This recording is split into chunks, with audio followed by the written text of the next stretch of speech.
ಎಲ್ಲರಿಗೂ ನಮಸ್ಕಾರ. Welcome back to my channel home cooking. ಇವತ್ತು ನಾವು ಮಶ್ರೂಮ್ ಬಿರಿಯಾನಿ ಹೇಗೆ ಮಾಡೋದು ಅಂತ ನೋಡೋಣ. ತುಂಬ ಸಿಂಪಲ್ ಆಗಿರುತ್ತೆ, ಅಷ್ಟೇ ಟೇಸ್ಟಿಯಾಗಿ ಕೂಡ ಇರುತ್ತೆ. ನೀವು ಹೋಟೆಲ್ಗಳಲ್ಲಿ ಹಾಗೆ ಮದುವೆ ಮನೆಗಳಲ್ಲೂ ಕೆಲವೊಂದು ಕಡೆ ಮಾಡ್ತಾರೆ. ಹೇಗೆ ಮಾಡೋದು ಅಂತ ನೋಡೋಣ. ಮೊದಲಿಗೆ ಮಸಾಲ ರುಬ್ಕೊಳ್ಳೋಕ್ಕೆ 1 ಹಿಡಿಯೋಷ್ಟು ಪುದೀನ, 1 ಹಿಡಿಯಷ್ಟು ಕೊತ್ತಂಬರಿ, ಹಾಗೆ ಖಾರಕ್ಕೆ ತಕ್ಕಷ್ಟು ಹಸಿಮೆಣಸಿನ್ಕಾಯಿ, ಒಂದು 7ರಿಂದ 8 ಬೆಳ್ಳುಳ್ಳಿ ಹೆಸರು, ಹಾಗೆ ಒಂದು ಅರ್ಧ ಇಂಚಷ್ಟು ಶುಂಠಿ, ಇಷ್ಟನ್ನು ಹಾಕ್ಕೊಂಡು ಚೆನ್ನಾಗಿ ರುಬ್ಕೋಬೇಕು. ಈಗ ಒಂದು ಕುಕ್ಕರ್ಗೆ ಒಂದು 4ರಿಂದ 5 ಟೇಬಲ್ ಸ್ಪೂನ್ ಆಗೋಷ್ಟು ಎಣ್ಣೆನ ಹಾಕ್ಕೊತಾ ಇದ್ದೀನಿ. ಈಗ ನಿಮಗೆ ಏನು ಸ್ಪೈಸಸ್ ಬೇಕು, ನಿಮ್ಗೆ ಯಾವ್ದು ಇಷ್ಟ ಅದನ್ನು ಹಾಕ್ಕೋಬೋದು. ನಾನಿಲ್ಲಿ ಚಕ್ಕೆ, ಲವಂಗ, ಏಲಕ್ಕಿ, ಬೇ ಲೀಫು ಮತ್ತು ಕಾಡು ಏಲಕ್ಕಿ ಎಲ್ಲ ಯೂಸ್ ಮಾಡ್ಕೊಂಡಿದ್ದೀನಿ. ನಿಮ್ಮ ಹತ್ರ ಯಾವುದಿದೆ ಅದನ್ನು ಯೂಸ್ ಮಾಡ್ಬೋದು. ಇದೇ ಹಾಕ್ಬೇಕು ಅದೇ ಹಾಕ್ಬೇಕಂತ ಏನಿಲ್ಲ. ಇಲ್ಲ ನಿಮ್ಗೆ ಗೊತ್ತಾಗಲ್ಲ ಅಂದರೆ ಪಲಾವ್ ಪ್ಯಾಕೆಟೇ ಬರುತ್ತೆ, ಪಲಾವ್ಗೆ, ಅದನ್ನು ಕೂಡ ಯೂಸ್ ಮಾಡ್ಬೋದು. ಅದೊಂದು ಪ್ಯಾಕೆಟ್ ಯೂಸ್ ಬೇಕಾದರೂ ಮಾಡ್ಬೋದು. ಈಗ ಇದಕ್ಕೆ ನಾನು 2 ಈರುಳ್ಳಿನ ರುಬ್ಕೊಂಡಿದ್ದೀನಿ, ಅದನ್ನು ಹಾಕ್ಕೊತಾ ಇದ್ದೀನಿ. ಇದನ್ನು ಯಾವುದು ನಾನು ಕಟ್ ಮಾಡ್ಕೊಂಡು ಯೂಸ್ ಮಾಡ್ತೇನೆ, ಎಲ್ಲ ರುಬ್ಕೊಂಡು ಯೂಸ್ ಮಾಡ್ತಿದ್ದೀನಿ.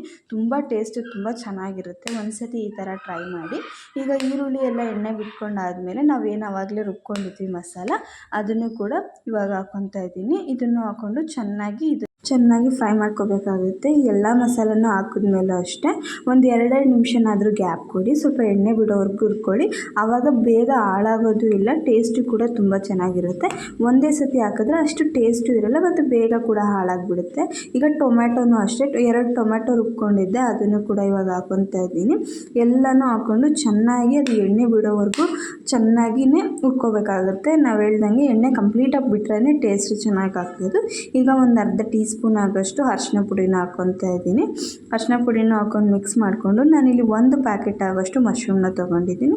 ಮಶ್ರೂಮ್ನ ಅದು ಮೇಲೆ ಸಿಪ್ಪೆ ಎಲ್ಲ ತೆಗೆದುಬಿಟ್ಟು ನೀಟಾಗಿ ವಾಶ್ ಮಾಡಿಕೊಂಡು ಕ್ಲೀನ್ ಮಾಡ್ಕೊಂಡಿರೋಂಥದ್ದು ಒಂದು ಫುಲ್ ಪ್ಯಾಕೆಟ್, 200 ಗ್ರಾಮ್ ಪ್ಯಾಕೆಟ್ ಬರುತ್ತಲ್ಲ, ಅದನ್ನು ಯೂಸ್ ಮಾಡಿದ್ದೀನಿ. ನಿಮ್ಗೆ ಎಷ್ಟು ಬೇಕು ಜಾಸ್ತಿ ಕಮ್ಮಿ ಮಾಡ್ಕೋಬಹುದು. ಇವಾಗ ಅದನ್ನು ಹಾಕ್ಕೊಂಡು ಚೆನ್ನಾಗಿ ಮಿಕ್ಸ್ ಮಾಡ್ಕೋಬೇಕಾಗುತ್ತೆ. ಮಶ್ರೂಮ್ನೆಲ್ಲ ತುಂಬ ಜಾಸ್ತಿ ಹುರ್ಕೊಳ್ಳೋ ಅವಶ್ಯಕತೆ ಏನಿಲ್ಲ ಮಶ್ರೂಮ್ನ, ಏಕೆಂದರೆ ತುಂಬ ಸಣ್ಣ ಆಗಿಬಿಡುತ್ತೆ ಆವಾಗ. ಈಗ ಒಂದು ಅರ್ಧ ಕಪ್ ಆಗೋಷ್ಟು ಮೊಸರನ್ನ ಹಾಕ್ಕೊತಾ ಇದ್ದೀನಿ. ಮೊಸರನ್ನ ನೀವು ಆವಾಗಲೇ ಮಶ್ರೂಮ್ ಹಾಕೋಕ್ಕೆ ಮುಂಚೆ ಕೂಡ ಹಾಕ್ಕೋಬೋದಿತ್ತು, ನಾನು ಸ್ವಲ್ಪ ಮರೆತೆ, ಅದಕ್ಕೆ ಇವಾಗ ಹಾಕ್ಕೊಂಡು ಮಿಕ್ಸ್ ಮಾಡ್ಕೊತಾ ಇದ್ದೀನಿ. ಮೊಸರು ಹಾಕ್ಕೊಳ್ಳೋದ್ರಿಂದ ಒಂಥರ ಟ್ಯಾಂಗಿನೆಸ್ ಫ್ಲೇವರು ಎಲ್ಲ ಚೆನ್ನಾಗಿರುತ್ತೆ. ನಿಮ್ಗೇನಾದ್ರು ಮೊಸರು ಇಷ್ಟ ಇಲ್ಲ ಅಂದರೆ ನೀವು ಸ್ಕಿಪ್ ಕೂಡ ಮಾಡ್ಬೋದು.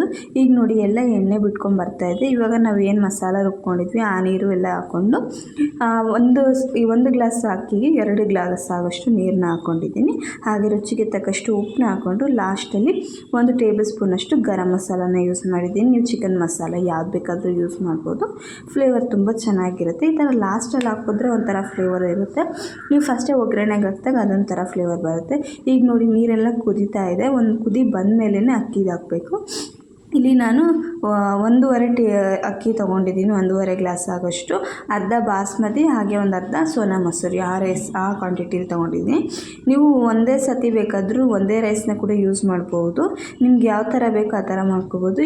ಈಗ ಇದನ್ನು ಒಂದು ಕುದಿ ಬಂದಮೇಲೆ ಕುಕ್ಕರ್ ಮುಚ್ಚಳ ಮುಚ್ಚಿ 2 ವಿಷಲ್ ತೊಗೊಂಡಿದ್ದೀನಿ. ನೋಡಿ ಈಗ ನಾನು ಸ್ವಲ್ಪ ಬೇಗನೆ ಓಪನ್ ಮಾಡ್ಕೊಂಡಿದ್ದೀನಿ. ನೀವು ಸ್ವಲ್ಪ ಬಿಟ್ಟರೆ ಈ ಥರ ಮಸಾಲ ಕೂಡ ಮೇಲ್ಗಡೆ ಆಗೋಲ್ಲ. ಅಂದರೆ ನೋಡಿ ಕರೆಕ್ಟಾಗಿ ಪರ್ಫೆಕ್ಟಾಗಿ ರೈಸ್ ಎಲ್ಲ ಆಗಿದೆ.